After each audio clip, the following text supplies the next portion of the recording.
3 stories from rock and roll history. Number 1. The day the music died. Waylon Jennings was hired by Buddy Holly to play bass for him on the Winter Dance Party tour, which began January 23, 1959, in Milwaukee. Jennings, 21 at the time, had been in New York City, recording sessions produced by Holly, and after taking a train to Chicago, met up with the rest of Holly's band. Most of the tour buses Holly hired to transport the group had been breaking down. So on Monday, February 2nd, the tour stopped in Clear Lake, Iowa, an unscheduled stop for the band. Although they weren't planning on playing a gig, tour presenters offered a show to a local venue owner, and they were set to play that evening at the Surf Ballroom.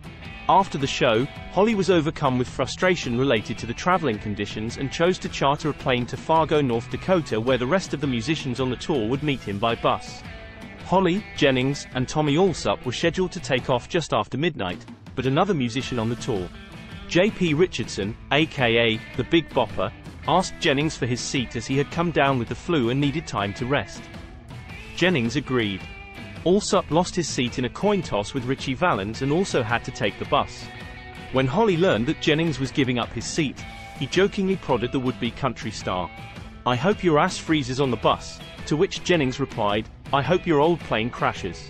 Just hours later, and minutes after takeoff, the plane carrying the 3 musicians, Buddy Holly, J.P. Richardson, the Big Bopper, and Ritchie Valens crashed into a cornfield, driven down by a worsening storm and an inexperienced pilot. Jennings later revealed, "God almighty, for years I thought I caused it." Number 2. When Little met Jimmy. Little Richard first met a young Jimi Hendrix when Richard was on a tour stop in Atlanta, Georgia in December 1964.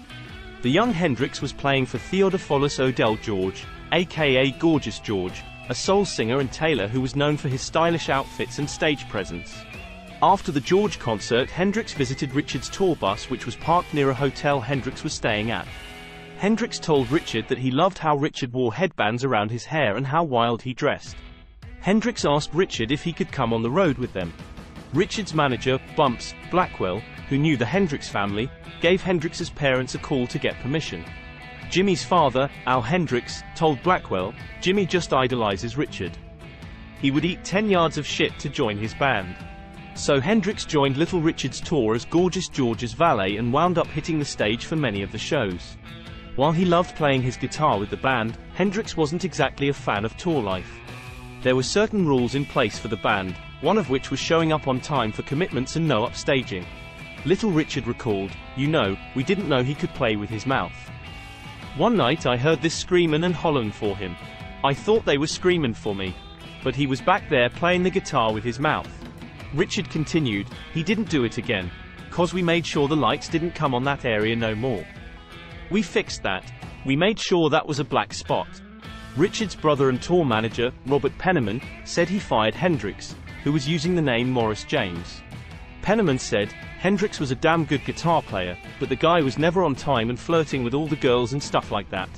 It came to a head in New York, where we had been playing the Apollo and Hendrix missed the bus for Washington, D.C.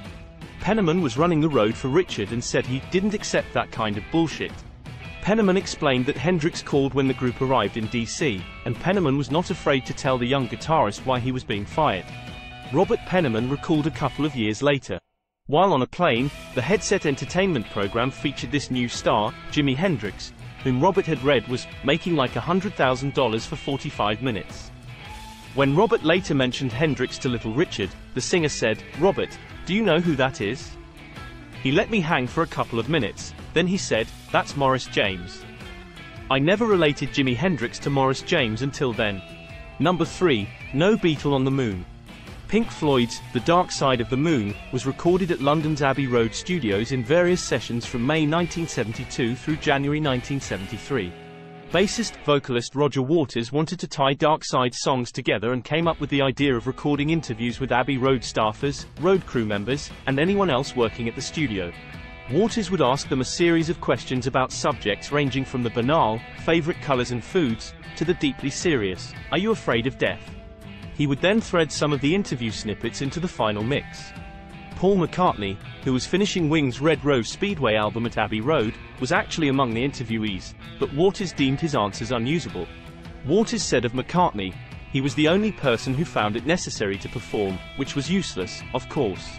I thought it was really interesting that he would do that. He was trying to be funny, which wasn't what we wanted at all.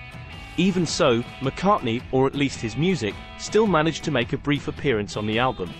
If you listen close to the end of Eclipse, the album's closing track, a passage from an orchestral version of the Beatles' Ticket to Ride can be heard. The song was apparently playing in the background at the studio while Abbey Road doorman Jerry O'Driscoll, who delivered the immortal lines.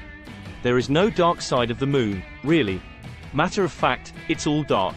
The only thing that makes it look light is the sun," was being recorded. Paul McCartney was a fan of the album as well, despite being left off during the spoken snippets in the final product.